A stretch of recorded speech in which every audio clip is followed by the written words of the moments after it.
Bonjour.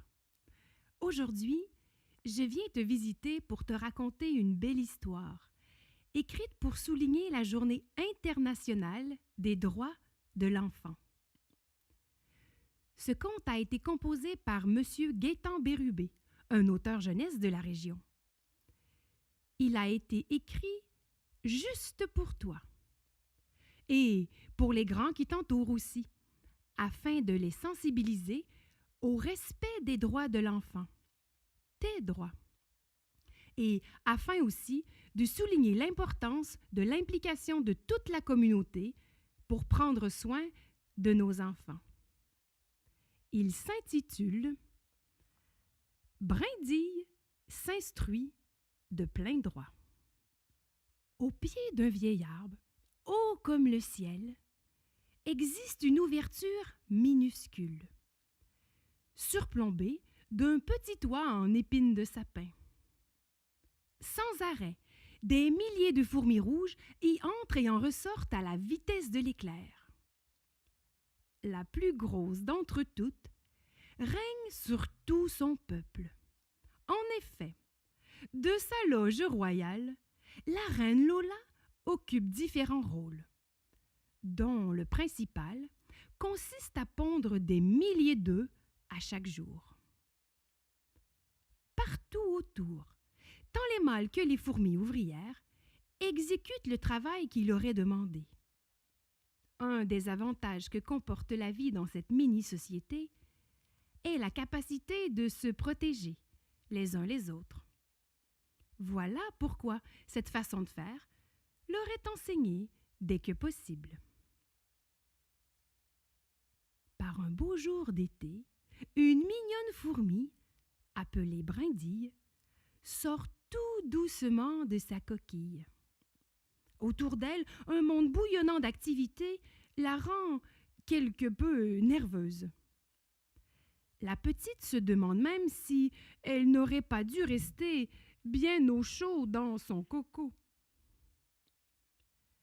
Le jour suivant sa naissance, l'amie Brindille décide de frotter ses antennes contre celles de Fougère, sa grande sœur. Par ce geste, il apparaît clair que la coquine tient à lui communiquer un message. Du coup, son aînée croit deviner ce que veut lui demander sa jeune sœur. Sans doute désire-t-elle comprendre ce qui se passe dans son entourage. Si petite, elle ne sait rien de tous les dangers qui la guettent, et encore moins ce qui l'aidera à se développer dans son milieu de vie. Chez les fourmis, la reine est la maman de tout le monde. Puisqu'elle est très occupée, les autres adultes deviennent en quelque sorte les parents de tous les bébés à l'intérieur du nid. Voilà pourquoi en tout temps, les plus vieilles surveillent régulièrement les plus jeunes. Rien de plus normal, du fait que cette protection permettra au bébé de grandir, tout en profitant de certains droits. Or, avoir des droits, c'est bien beau, mais encore faut-il les connaître? Mais, au fait, à qui revient la tâche d'en faire part aux tout petits? Là où vit Brindille, la vie se déroule à un rythme accéléré. Tout le monde a un rôle important à jouer dans le bon fonctionnement de la colonie. Pendant qu'un certain nombre de fourmis défendent leur habitat contre des ennemis, d'autres transportent de la nourriture sur leur dos. En résumé, toutes assument leurs responsabilités et servent de modèle aux jeunes. Fougère, plutôt patiente de nature, répond chaque fois à Brindille lorsque celle-ci lui lance des « Pourquoi ceci ?» ou encore « Pourquoi cela ?» Allez savoir pourquoi. La petite curieuse ne semble jamais satisfaite des explications qu'elle reçoit. Un bon après-midi, Mademoiselle Brindille décide tout bonnement d'aller voir ce qui se passe à l'extérieur.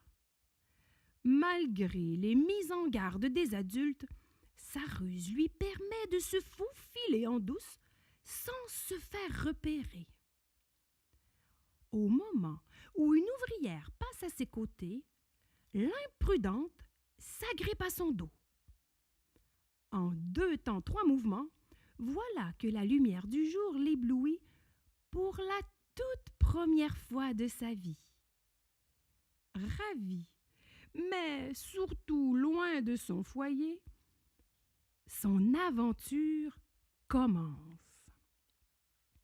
Mais, en raison de son jeune âge, Brindille ne possède pas encore les forces nécessaires pour se déplacer entre les longues herbes et l'épais feuillage. Insouciante, elle ne se méfie pas non plus des oiseaux qui peuvent la dévorer à tout moment. De plus, qui sait si un être géant ne risque pas de l'aplatir comme une galette?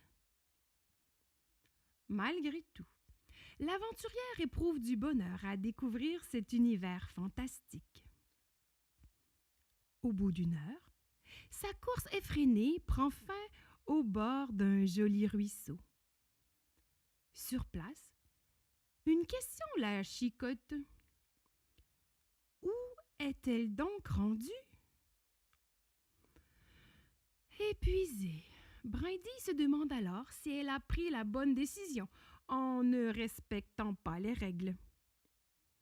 Fin seule, en pleine nature, qui va la protéger en cas de danger? Soudain, une ombre envahit totalement les alentours.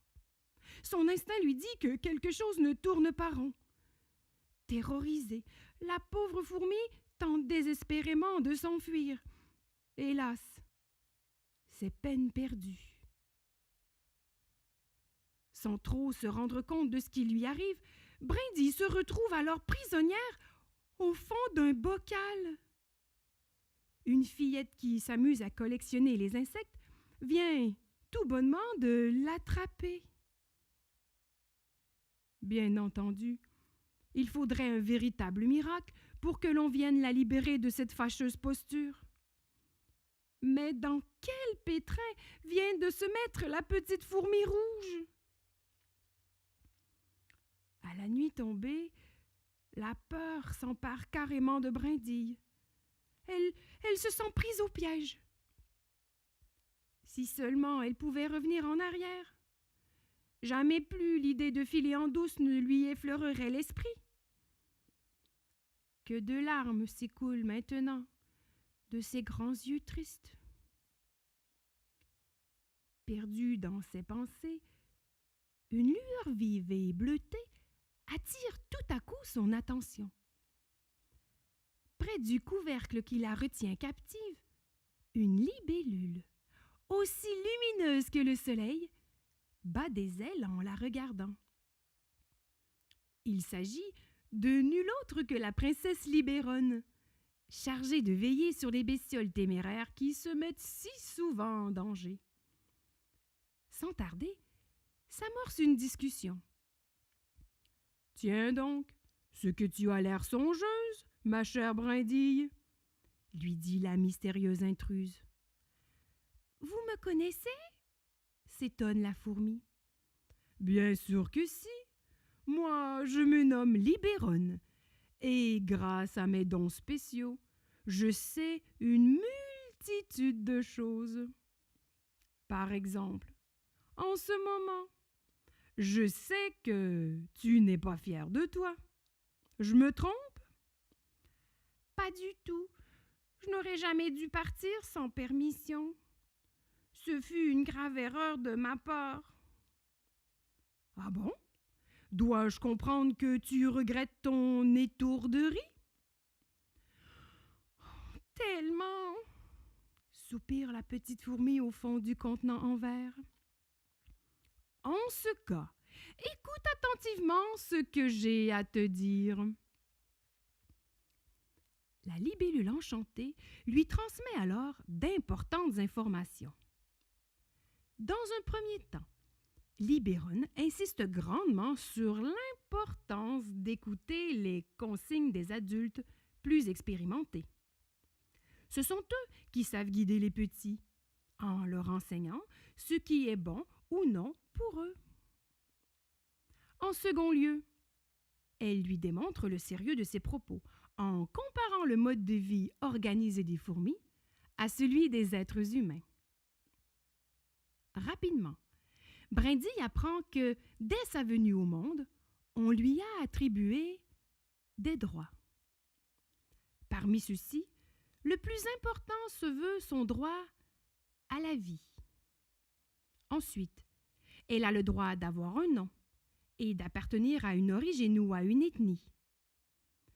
Puis la petite fourmi réalise que personne ne peut la rejeter, ni lui faire du tort, parce qu'elle est un insecte ou que sa couleur n'est pas semblable à celle des autres. Brindille se sent aussi rassurée en apprenant qu'elle a le droit d'être nourrie à tous les jours, que personne ne peut la forcer à travailler contre sa volonté et que les adultes doivent assurer sa protection en tout temps. Ainsi, ce que vient de lui mentionner Libérone ne laisse pas la petite fourmi indifférente. Savoir que son opinion compte et qu'elle a le droit de s'exprimer librement semble lui plaire au plus haut point.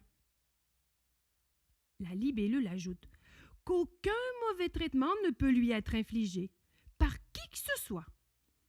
Cela signifie qu'il n'est pas question de la priver ou même de lui faire de mauvais touchés. La petite découvre qu'en cas de maladie, les adultes sont tenus de voir à ce qu'elle reçoive des bons soins.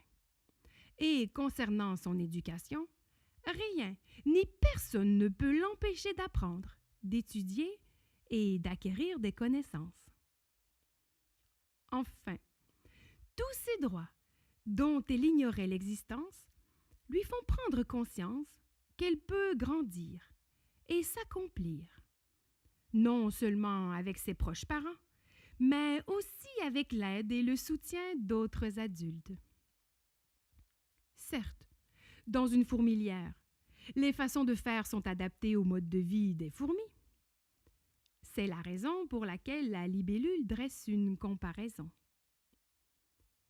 Libérone précise donc que chez les humains, les rôles sont répartis entre les parents, les amis de la famille, les voisins, les professeurs, les éducatrices, les policiers et plein d'autres gens en qui les jeunes peuvent avoir confiance.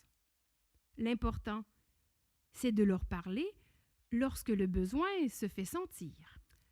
À la fin du discours, Brindille n'a d'autre choix que de réfléchir en silence à tout ce qu'elle vient d'entendre. Très brillante, la petite retient la nécessité d'avoir de tels droits et que les adultes ont la tâche de les faire respecter.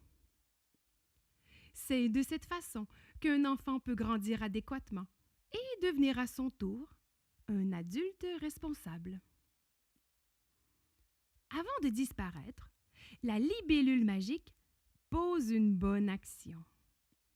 En battant très fort des ailes et en poussant, le pot dégringole avant d'atterrir sur le sol, où il se fracasse en 1000 morceaux. Enfin libre, Brindille peut s'en retourner parmi les siens, là où elle grandira paisiblement et en toute sécurité. Jamais la fourmi espiègle n'oubliera cette mésaventure qui lui aura appris que tant les petits que les grands ont des droits, mais aussi des obligations.